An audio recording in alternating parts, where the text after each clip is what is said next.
So much for your time today. Hi, I'm Ray on the development team of Cancer Care Services, and this is Niels, one of our social workers.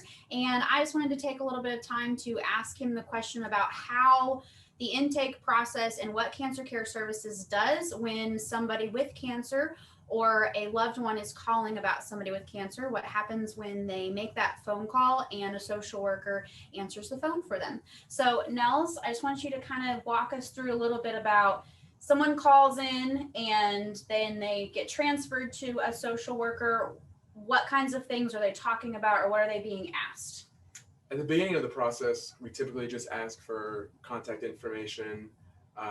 We want to make sure we don't get disconnected from you. And we typically also ask for what county you're in, because most of the time counties can change based on resources. And then from there, we kind of get into more in-depth questions about what the situation is like.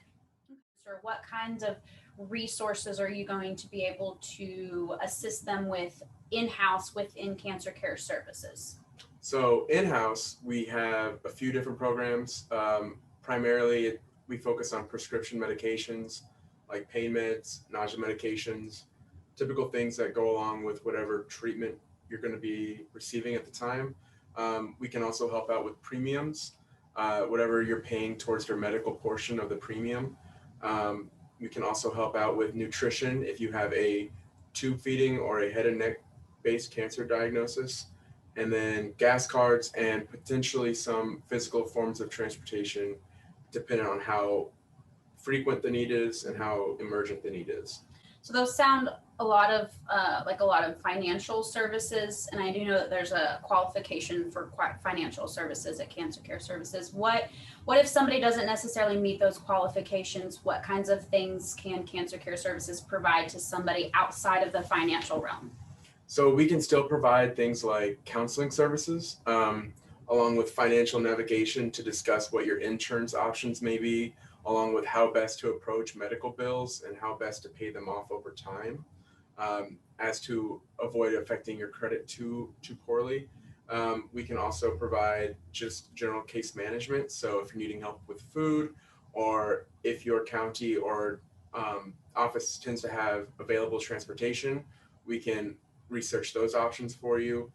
We can normally look into potential ways of negotiating your mortgage or trying to figure out the best rent possibility for yourself, along with housing options, and whatever food assistance you may be needing at the time as well. And these are referral resources from other organizations? Yes, so we have a very good network, and most of our social workers keep in contact with. So what's kind of the time frame, if any, for the amount of time somebody as a client can be with a social worker or continue to call a social worker? So there is no time frame for you to get the case management services that we do offer. As long as you have cancer or even are a survivor, we can still be here as a referral or a soundboard for you. As far as financial services go, we do typically go 6 months at a time.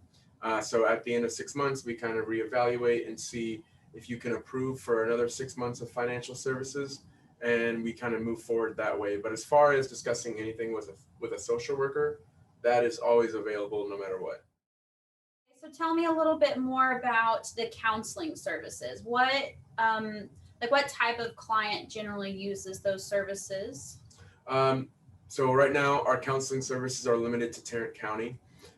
We do also refer out. So if you are living in Johnson, Dallas, we can also provide counseling resources for those areas. As far as what kind of potential patients use them, we can see the client themselves as well as the caregiver and any children that are also kind of being affected by the cancer diagnosis. So Nels, outside of like county and direct referral resources that we have within our area, what other kinds of things might a social worker be able to provide to a client that maybe aren't so health related? So we can definitely advocate and advise as far as things like Social Security go. A lot of times patients try to apply for disability, and need to know the best, quickest way to get through that process because it is a long process. We can also help informing patients on how to best go about applying for medical power of attorney paperwork, advanced directives, which is basically a way of kind of advising your doctor, your oncologist, your PCP about what your wishes would be given a current situation. And we can always go forward and kind of giving you advice on who to go to if you're trying to set up a living will or paperwork like that. This is a great conversation and I enjoyed speaking with you. Thank you. Thank you, Ray.